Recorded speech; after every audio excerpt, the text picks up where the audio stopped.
1, 0. All engine running. Liftoff. We have a liftoff. The world promised so much. Our machines promise so much. We promised so much to ourselves as we built the machines to make good on the promise.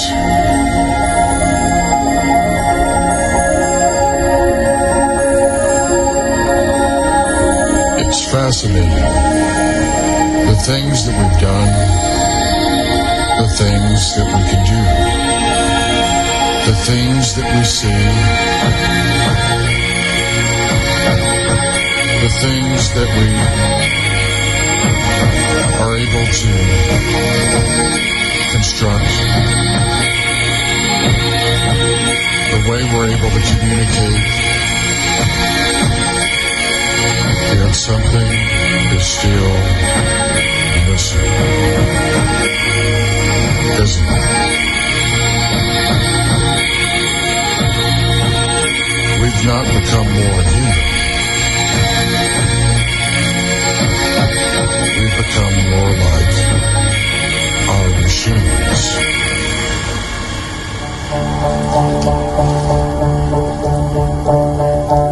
All of our machines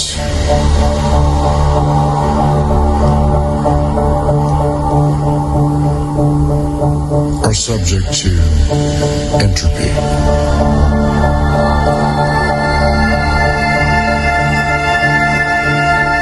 You see, our machines and our mortal coils share that in common.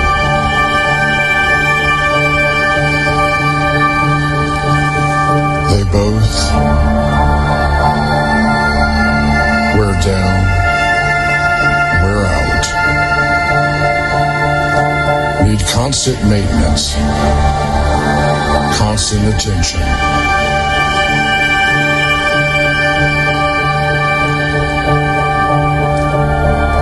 Our machines of government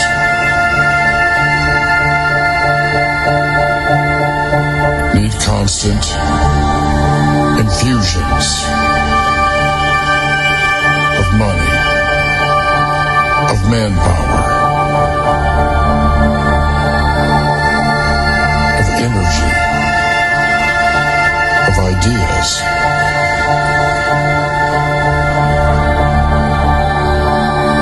To sustain them.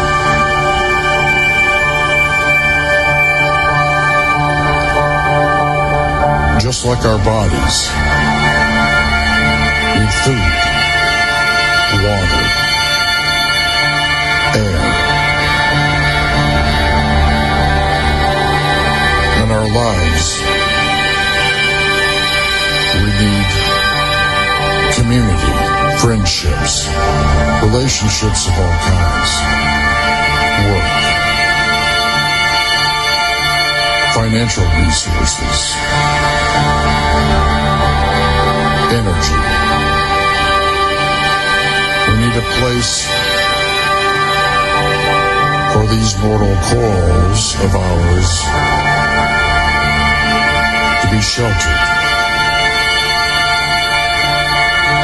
You see, we're not unlike our machines, after all.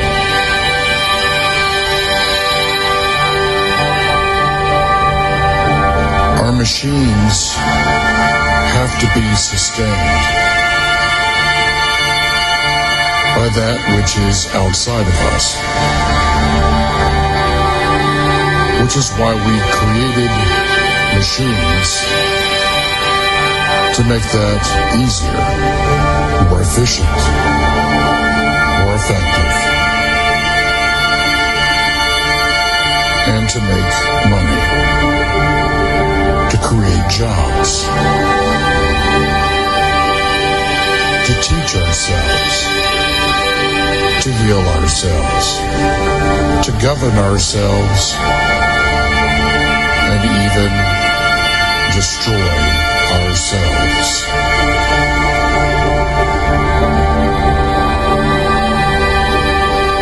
You see, our machines of state are not unlike us, because they are machines made of us and made by us. Is it any wonder that our machines do the very things that we do to one another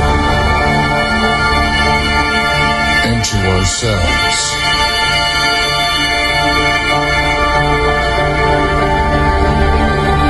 There's a reason why I'm always talking about, as it is for people, so too it is for nations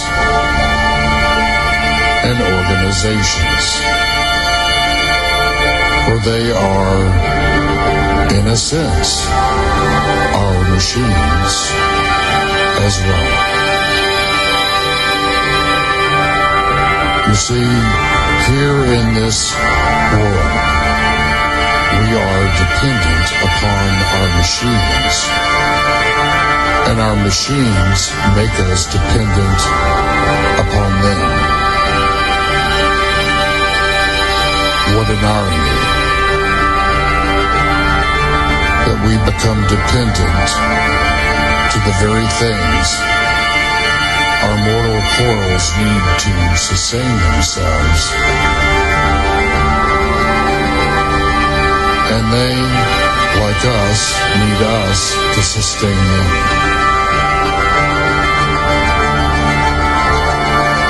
Yet throughout all of human history,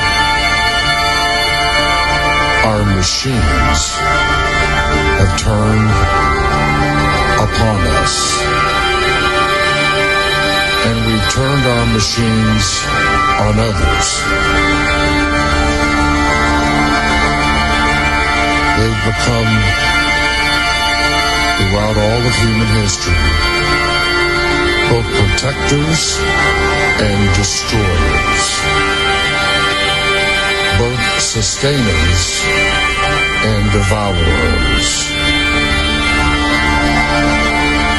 not unlike people.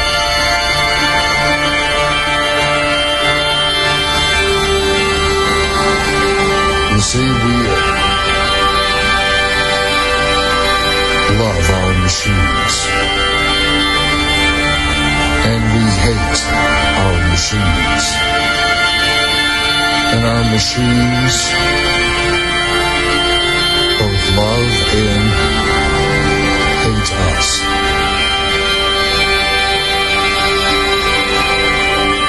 Because they are like us.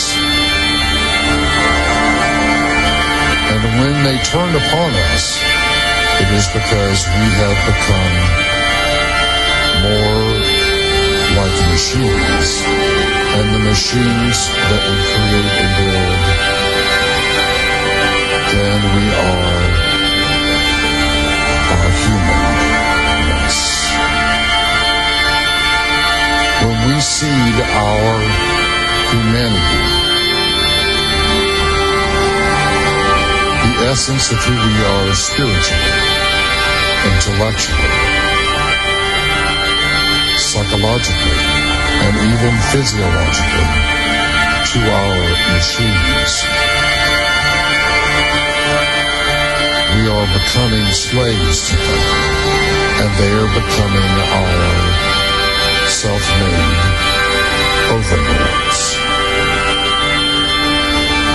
Our false gods and goddesses in our new pantheon of machines.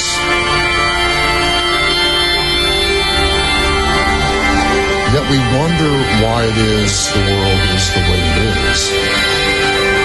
And we wonder why we become what we have become. And our nations and our machines which sustain them become what they are.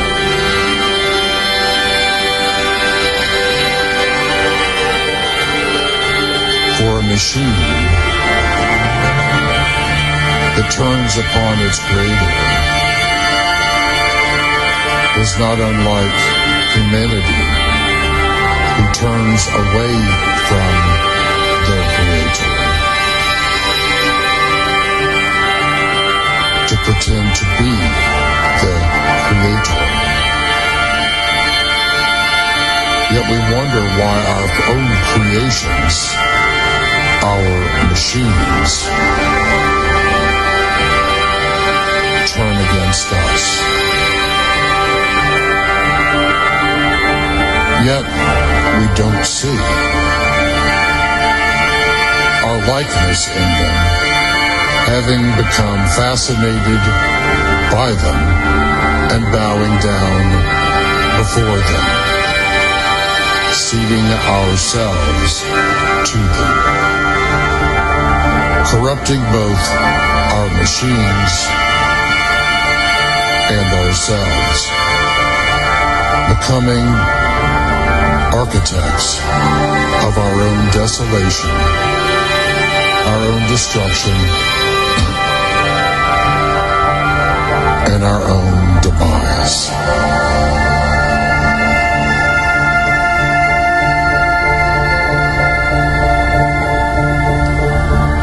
We even sacrifice ourselves and our children to our machines.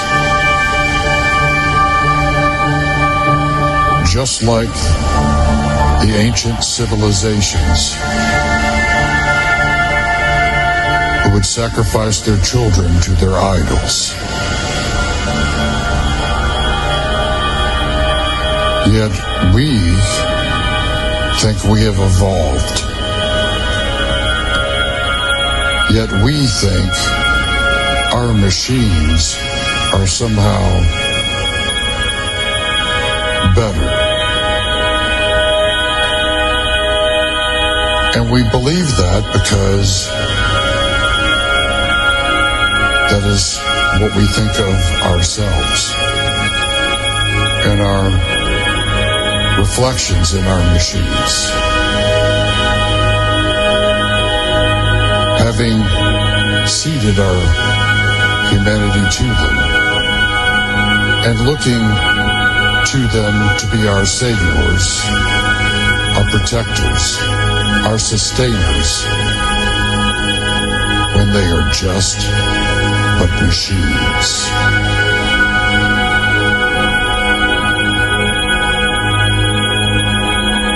But the machines can't exist without us, and our mortal coils can't exist without them. Yet we cede ourselves to them and allow them to rule over us. And we even worship them as gods. No different than the idols carved from stone and wood in the ancient times and even in our present times. You see, we're not so different now than they were then, are we? You see, they built their machines. Their machines are what we look at in empires and kingdoms and nation states. And how often did those machines bring disaster upon the nations, upon the peoples and the tribes? How often did they become devourers, destroyers?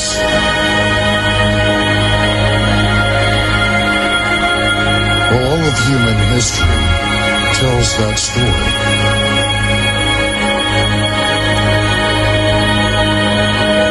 Are we not still doing the same things with our machines? Do we not do that to one another in our mortal coils?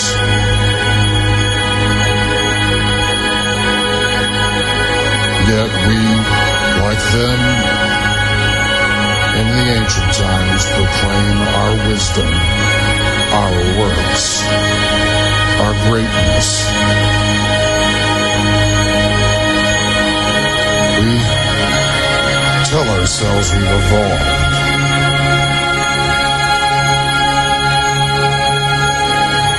That all that we've done is created bigger machines.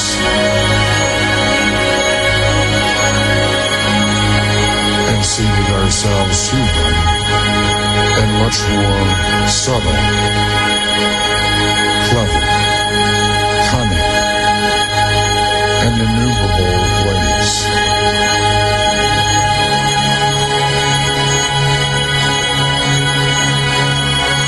We still sacrifice ourselves and our children on the altars of our machines.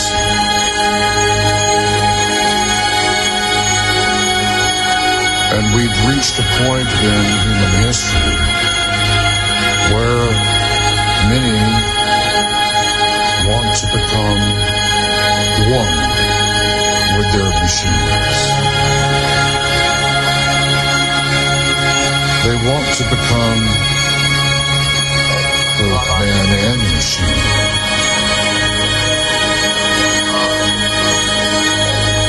Yet all of human history tells us what becomes of us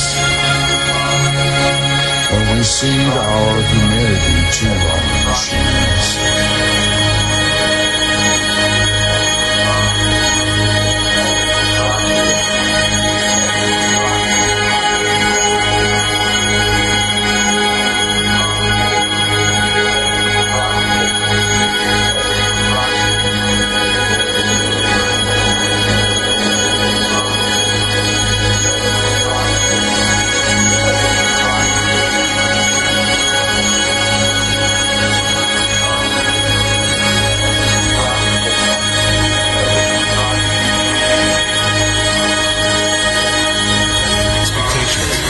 Space in the Valley of the Shadows.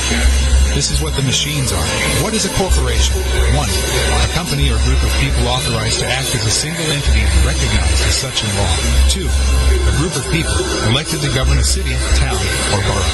From late Middle English, from late Latin corporatio, from Latin corpore combined in one body, from corporeal meaning relating to a person's body, especially as opposed to their spirit, as in having a body, a corporeal God, also consisting of material temporal or finite objects, tangible, as in corporeal property, from late Middle English, from late Latin corporeus, from Latin corporeus bodily, physical, from corpus.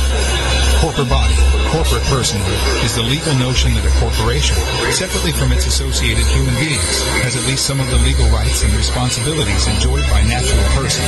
In most countries, corporations, as legal persons, have a right to enter into contracts with other parties and to sue or be sued in court in the same way as natural persons or unincorporated associations of persons. In the Middle Ages, the legal persona could facilitate collective perpetual ownership of assets beyond the founder's lifespan and avoid personal property inheritance laws. Later on, incorporation was advocated as an efficient and secure mode of economic development. Advantages over existing partnership structures included the corporation's continuing existence if a member died, the ability to act without unanimity, and limited liability. The word corporation itself derives from the Latin corpus, and corporate personhood is often assumed in medieval writings by the Renaissance period. European jurists routinely held that churches and universities chartered by the government could gain property, enter into contracts, sue, and be sued independent of its members. The government granted religious organizations the power of perpetual succession. Church property would not revert to the local lord, nor be taxed upon the death of church members. Some town charters explicitly granted medieval towns the right of self-governance. Commercial endeavors were not among the entities incorporated in the medieval era, and even risky trading companies were originally run as common law partnerships rather than corporations. The incorporation of the East India Company monopoly in 1600 broke new ground. discipline by the end of the century, commercial ventures frequently sought incorporation in Europe and the American continent. By the 19th century, the direction of British and American corporate law had diverged. British law of this period appeared to focus more on corporations that more closely resembled traditional joint ventures, while American law was driven by the need to manage a more diverse corporate landscape. In the United States, in a U.S. historical context, the phrase corporate personhood refers to the ongoing legal debate over the extent to which rights traditionally associated with natural persons should also be afforded to corporations.